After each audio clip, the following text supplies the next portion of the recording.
अभी नहीं।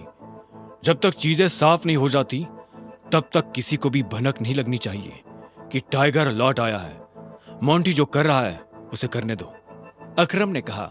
इतने में अभिनव ने कहा, चलो मैं निकलता हूं। अकरम, तुम्हें याद है ना, मुझे कल से एक नई नौकरी। हाँ हाँ, तुम कल ऑफिस आ जाओ, मैं अपने सेक्रेटरी को बोल दूंगा, तुम्हारा काम हो जाएगा। ये सुन अभिनव ने अकरम और बलराज से हाथ मिलाया और वो बाहर आ गया। उसने अपने जाने के लिए एक कैब बुक कर ली थी। जैसे ही वो कैब में बैठने वाला था कि इतने में अकरम भागते हुए उसकी तरफ बढ़ने लगा। अभिनव ने देखा उसके हाथ में कुछ था। इतने में अकरम पास आया और उसने एक छोटा सा बैग अभिनव को थमा दिया। इसमें क्या है? वही शराब जो हमने होटल में पी थी। अपने सास ससुर को पिलाना। उनकी पूछतों ने भी कभी इतनी महंगी शराब नहीं पी होगी। अकरम ने कहा और इस बात पर दोनों हंस पड़े। आखिर में अभिनव ने कहा, इन सब के लिए thanks, thank you so much. और तुम्हें भी वापिस आकर हमारी उम्मीदें जिंदा करने के लिए, अकरम ने कहा। अभिनव मुस्कुराया और वहां से निकल गया। गाड़ी अनन्या के घर के बाहर आकर रुकी। अभिनव नीचे उतरा और गहरी सांसें लेते हुए घर के अंदर पहुंच गया। उसने देखा कि अनन्या के माता पिता यानी शर्मिला और राजीव सोफे पर बैठे हुए थे। वो उन्हें देखते ही पहचान गया था। वो दोनों भी अभिनव को अंदर आते हुए देख रहे थे। अभिनव जितने अच्छे से मुस्कुरा सकता था वो उतने अच्छे से मुस्कुरा रहा था। नमस्ते मम्मी जी। नमस्ते पापा जी, ये मैं आपके लिए लाया था, अभिनव ने हिचकिचाते हुए कहा और बोतल उन दोनों की तरफ बढ़ा दी। शर्मिला ने अभिनव को देखते ही अपना मुंह फेर लिया था, लेकिन राजीव की नजर जैसे ही बोतल पर पड़ी तो उसने तुरंत अभिनव के हाथ से बोतल ले ली। क्या बात है, ये तो काफी महंगी लग रही है। माय गॉड, क्या खुशबू है, देखो, राजीव ने कहा और बोतल शर्मिला की तरफ बढ़ा दी। शर्मिला ने उसे झटके से दूर किया और बोली, क्या तुम भी?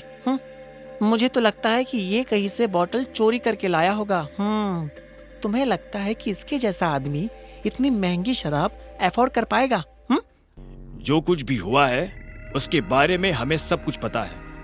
अनन्या को भी नहीं पता ये सब कैसे हुआ, और मुझे भी लगता है कि ये कोई बहुत बड़ी गड़बड़ हुई है।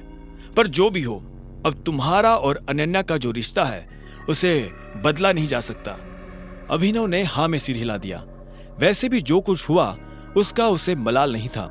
अगर वो अनन्या से नहीं मिलता तो वो अकरम से कभी नहीं मिल पाता। साथ ही वो बाहर की दुनिया में अनन्या का नाम भी खराब नहीं होने देना चाहता था।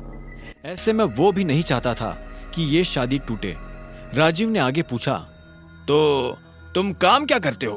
मैं डिलीवरी बॉय का काम करता था, लेकिन मुझे आज नौकरी से निकाल दिया गया है, अभिनव ने कहा।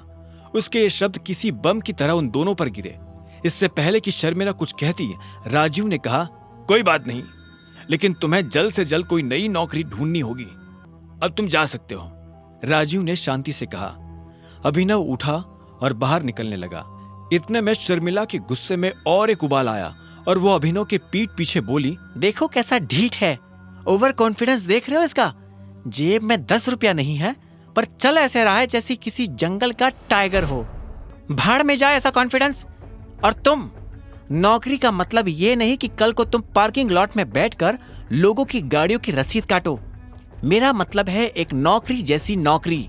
अगर कल तक तुम्हें वो नौकरी मिल जाती है तो तुमने जो कहा है मैं उसके बारे में सोच सकती हूँ। शर्मिला से ये सुनते ही अभिनव के चेहरे पर एक बड़ी सी मुस्कान आ गई। शर्मिला को नहीं पता था कि अभिनव कौन है और उसके पीछे किसका हाथ है। उसने मुस्कुराते हुए हाँ में सिर हिलाया और घर के अंदर जाने लगा। रात बहुत हो चुकी थी और उसे पता था कि इस वक्त वो अपने घर नहीं जा सकता। उसने सोचा था कि वो अनन्या के कमरे में जाकर सो जाएगा। क्या है, रात हो गई है, मैं अपने घर नहीं जा सकता, मुझे सोने के लिए जगह चाहिए। तो क्या, तुमने मुझे यहां मम्मी पापा से मिलने के लिए बुलाया था ना, तो अब तुम जगह दो। तुम्हें क्या लगता है मैं तुम्हें फिर से अपने कमरे में आने दूंगी? तो और मैं कहां जाऊंगा, मुझे नहीं पता। अनन्या ने दरवाजा बंद किया और दूसरी तरफ से चिल्लाते हुए बोली, नौकरों की जगह मालिकों के कमरों में नहीं, घर के स्टोर रूम में होती है। यह सुनते ही अभिनव को बुरा लगा, पर वो कर भी क्या सकता था। उसने बस बंद दरवाजे को देखा और हताशा से अपना सिर हिलाने लगा।